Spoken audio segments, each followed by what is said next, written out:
Core कमिटीचे member असतील यांच्या घरामध्ये तिकीट दिलेली आहे।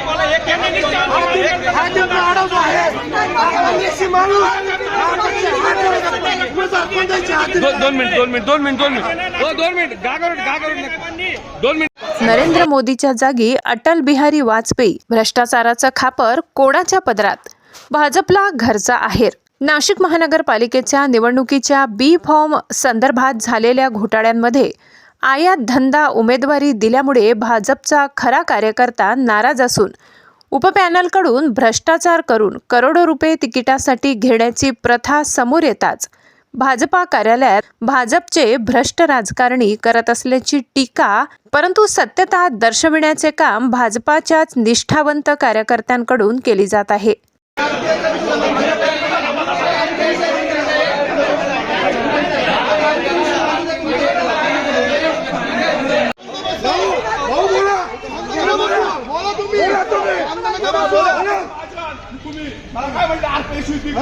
मागच्या वेळेस तुम्ही आमचे आरपीसी गद्दार केले, याचं कारण काय सांगा? आम्ही विधानसभेत प्रामाणिक काम केलं, लोकसभेत नाही काय ऐका सांगा मला का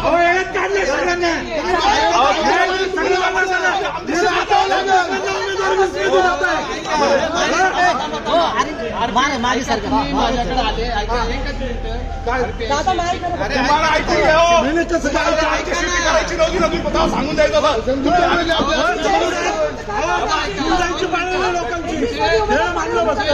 प्रस्ताव एक मिनिट अध्यक्ष म्हणून सांगतोय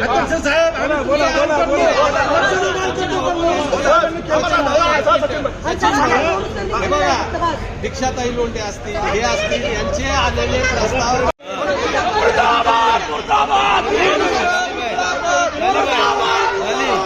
एका वार्डात डबल फॉर्म, आयात धनदांडग्यांना एकाच घरात 3 बी फॉर्म। नगराध्यक्षांच्या गाड्यांचा पाठलाग, आमदारांनाही बांधले दावणीला। नाशिक रोड प्रभागात तर कार्यकर्त्यांनी जिल्हा अध्यक्षांनाच त्यांच्याच कार्यालयात डांबल्याची धक्कादायक घटना समोर आहे। उपऱ्यांनी खोके पोचविले आणि निष्ठावंतांची केली पायमल्ली, असे वेगवेगळे आरोप होत असतानाच गेल्या कित्येक वर्षात हुकुमशाही भाजप पक्षात चालू असल्याचा आरोप भाजपच्या निष्ठावंत कार्यकर्त्यांनी केलेला आहे। प्रभाग 21 मध्ये पडलेले उमेदवार आमच्या 21 मध्ये आघाडीला झाला। सीमा गावकर संरक्षित होती सगळा काय संबंध 43 ते 41 आमची ते अजित गायकवाड 21 मध्ये बिलकुल सांगितलेली नाहीये। इलेक्टिव्ह मेरिट हे फक्त नावापुरतं सांगण्यात आलं, याची व्याख्या दोन महिने मी प्रचार चिन्ह सगळ्या घरोघरामध्ये पोहोचून घेतलं। निवडणुकीमध्ये भारतीय जनता पार्टीच्या निष्ठावंत कार्यकर्त्यांना या ठिकाणी जाणीवपूर्वक डावलण्याचा प्रयत्न जो केलेला आहे। तिकीट वाटणारे कोण, तिकीट एबी फॉर्म देणारे कोण? माझ्या 30 वर्षाच्या आयुष्यामध्ये भारतीय जनता पार्टीच्या कार्यालयातून तिकीट एबी फॉर्म दिले गेले। आताची परिस्थिती अशी आहे, ते तिकीट दिले कोणी, एबी फॉर्म दिले कोणी, ते एबी फॉर्म वाटणारे सुद्धा पार्टीमध्ये बाहेरून आलेले आहेत। परंतु एकच एवढं मी आवाहन करतो का मी कुठल्याही मला त्या राजकारणाचा पोरगा नाही का कोणाचा नातू नाही का पंतू नाही, काही नाही। मी एक सर्वसाधारण कुटुंबातला पोरगा होतो। पक्षाचं काम अतिशय जोमाने मी करत होतो। पक्षाने माझ्यावर विश्वास ठेवला आणि त्या पक्षाने मला एबी फॉर्म सुद्धा दिला। परंतु घातपात करायची सवय असते, तसा घात परत माझा झालेला आहे। योग्य वेळी योग्य मी दिशा सांगेल आणि येत्या काळात तुम्ही सगळा बघायला आहातच। पण माझे नागरिक, माझे माय माऊली सुज्ञ आहे।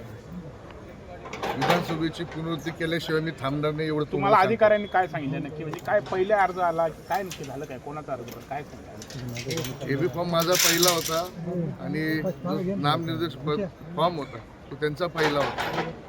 त्याच्यामुळे मी आज माझी फॉर्म हा बाद केलेला आहे।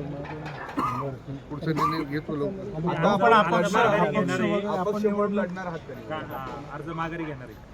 अर्ज माघारी त्याने जी विधान सभेची पुनरावृत्ती करून त्याच जोमाने त्याच जोशाने या 29 मध्ये माझी माय जनता त्याच पद्धतीने त्यांना उत्तर देईल एवढंच सांगतो, बाकी काही नाही. पुन्हा मी तुम्हाला लवकर भेटतो. धन्यवाद. महाराष्ट्र माझा न्यूजसाठी मुख्य संपादक जनार्दन गायकवाड, नाशिक.